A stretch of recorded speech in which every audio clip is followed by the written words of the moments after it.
from Francisco.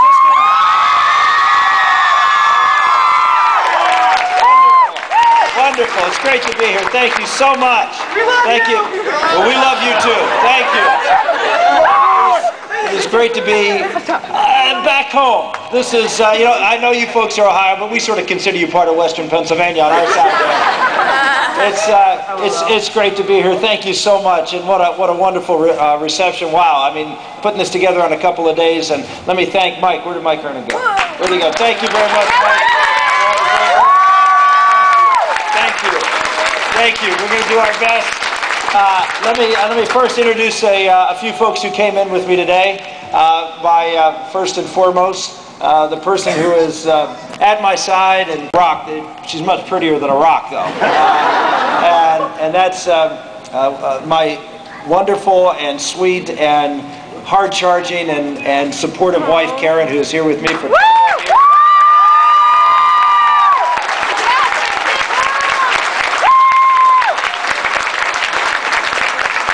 We don't have all 7 of the children here, but we have a very good sampling.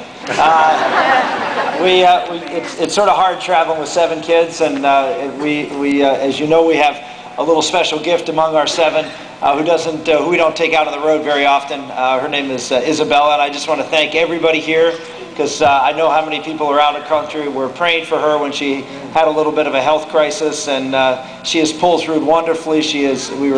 I had a chance to be home with her on Saturday evening and Sunday, and she is happy, healthy, and doing great. And I want to thank all of you for prayers for Bella, so thank you for that.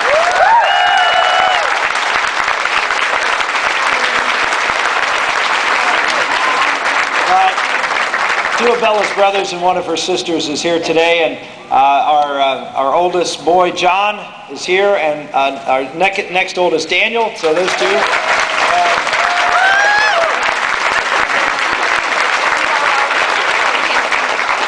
Middle girl Sarah Maria is here, so there you go.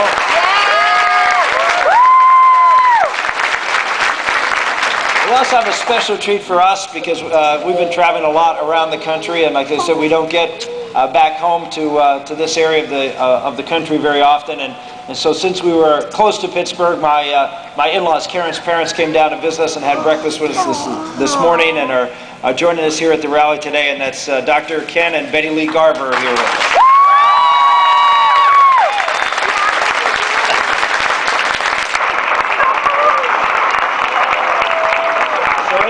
It's family day for us. We're excited to be here, and no better place to have a family day than here in Steubenville. And I just want to thank all the folks from the university for helping, for getting folks here. And you have a gem here in this college.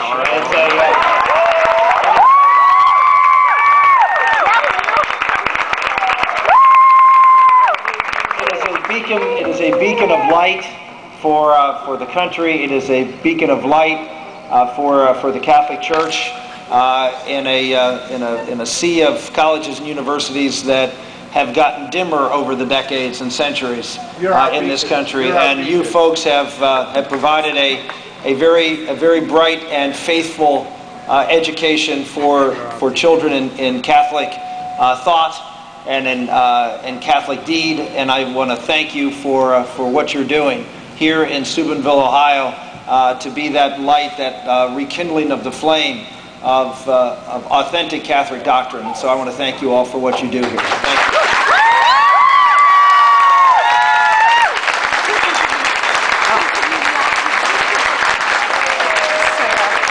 It's also great to be here with my friend Mike DeWine, the Attorney General of the state of Ohio. So thank you, Mike.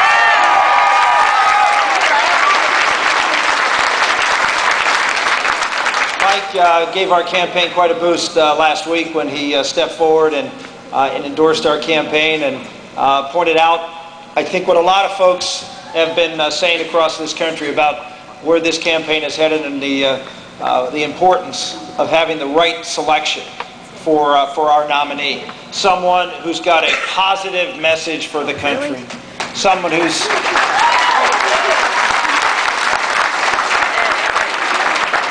someone who doesn't think politics is the equivalent of mud wrestling, but a higher calling, a calling to go out and paint a picture of of how your lives here in Steubenville, how your lives here in Ohio and across the country are going to be improved as a result of the leadership and the policies that we put forward. And we've kept to that plane.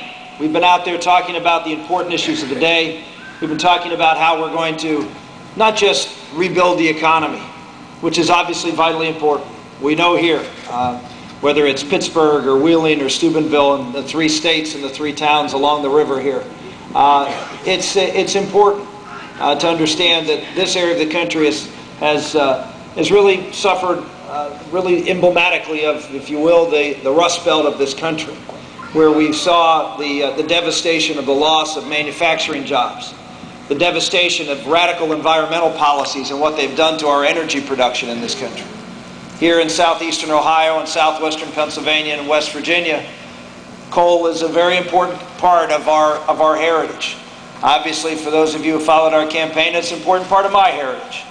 My grandfather came to this country. Well, he first came to the auto factories of Detroit in 1925. He came to southwestern Pennsylvania, to the coal fields, the same coal fields that run through West Virginia and southeastern Ohio. The same coal fields that I suspect many of you in this room can trace to ancestors who worked hard and dug that coal to create the power to run the steel mills here in this area and the other manufacturing. We had a vision from the coal mines here, but also I remind everybody that the first well drilled in America was drilled in western Pennsylvania, the Drake Well in Titusville. So this area of the country is rich in energy, rich in tradition, and rich in understanding of how energy drives this economy. It drove the economy of southwestern Pennsylvania, eastern Ohio for a long time.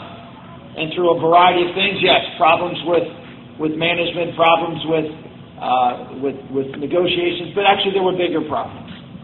The bigger problems of environmental regulation. In many cases, environmental regulation that has gone extreme, particularly in this administration. What they have done, and I referred to it the other day, and I got criticized by some of our, well, less than erudite members of the National Press Corps who have a difficulty understanding when you refer to someone's ideology to the point where they elevate Earth and they say that, well, that men and humanity is just one of a variety of different species on the Earth and should be treated no differently. And that we elevate, in fact, look at this ideology of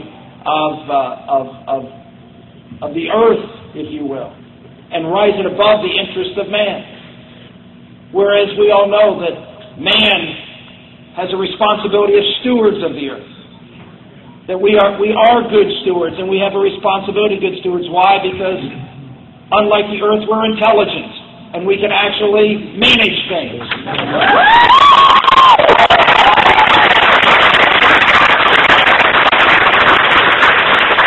And leaving things for nature, as those on the radical environmentalist would like to do, don't touch anything, leave it alone, nature will take care of itself. Yes, it will, and it won't be pretty. We can actually manage and husband things. You plant a garden and let the earth take care of it, you're not going to get much out of it. You let the forest grow and let it take care of itself, and what you'll have is boom and bust, decay and destruction. But if you husband it, if you take care of it, you nurture it, use the intellect.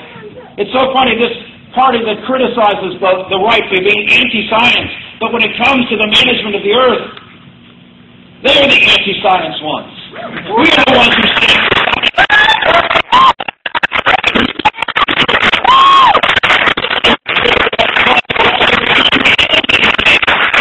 and maintain a good and stable environment. There's no better example than this area of the country. Look at what we did 100 years ago, or less actually. When this area is, I remember there was a quote, I can't remember who it was from, who came to Pittsburgh during the heyday of the steel industry when we didn't have any environmental regulations in Allegheny County. And someone looked at it and saw it was night all the time in Pittsburgh. It was black. And they said to Pittsburgh, abandon it. And what did we do? Well, We here locally, not the federal government, not the state government, the local government came forward and said, no, we've got to do something about this. And eventually the community gathered together and passed clean air regulations and was able to begin to change things. There's obviously a role for government to play in making sure that we have responsible environmental stewardship. No more than we want to leave it to Earth to manage itself, we want to leave it to individuals to be able to do whatever they want to do. That's not my philosophy of government. It's not my philosophy of freedom. Freedom isn't to do whatever you want to do. It's to do what you ought to do. Right?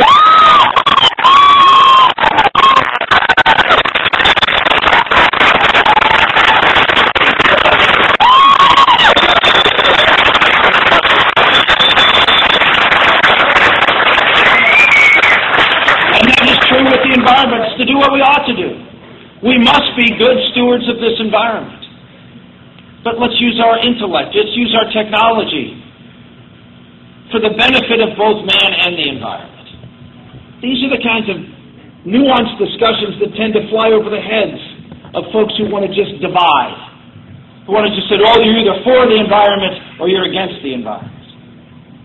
Instead of taking a responsible position of saying that for decades and longer, here in America, we have had a policy and programs that actually try to do both.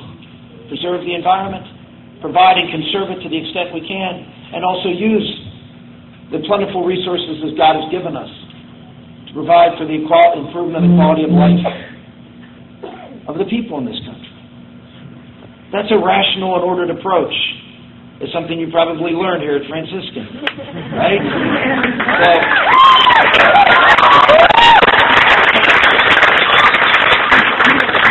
But we need energy policy that's going to develop these resources cleanly and safely.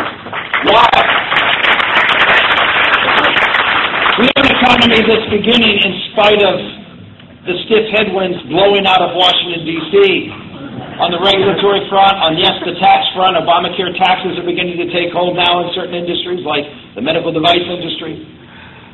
And so the regulatory burdens that the Obama administration is continuing to put on, for example, they just shuttered 6 coal-fired power plants in this country, 500 jobs gone because of a lack of real scientific evidence.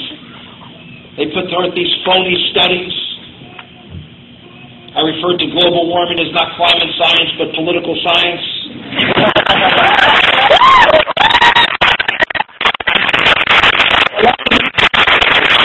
These environmental sciences are just that. They're political science. They have nothing to do with real cost-benefit analysis, real understanding of how we have to value both the environment and its impact on man and the world. They have radical ideas. They're pulling coal permits. Granted permits they're pulling. We've never done that before. Permitting is getting harder to do for coal. I was just up in the Bakken. The Bakken is an area of North Dakota, up in the northwest corner. They have things. They showed me a piece of shale that, other than it wasn't quite as shiny as you would look like as a piece of coal, but it looked like a piece of coal. And they showed me this big rock, and they said, "This is oil." So they get oil out of these rocks. And some said you can't get blood out of a stone. What do you mean? You get oil out of a stone. And so here you have this technology that's been used for a long time in America, called hydraulic fracking. And this technology is producing oil in great amounts. And it's a high-quality oil. It's light, sweet crude. Go to your internet and look up the price of light, sweet crude versus the other crudes that are out there. It's the highest value. It's the easiest to refine. It's got all sorts of great qualities to it. And I was stood at a wellhead in the Bakken, in Tioga, North Dakota. And they told me the oil coming out of this well is being sold at a $32 a barrel discount instead of a premium which light, sweet crude would produce on the market. And I said, well, why is that the case if you've got this great commodity here? He said, because we don't have a pipeline to send it to a refinery, so we have to truck it and haul it and rail it.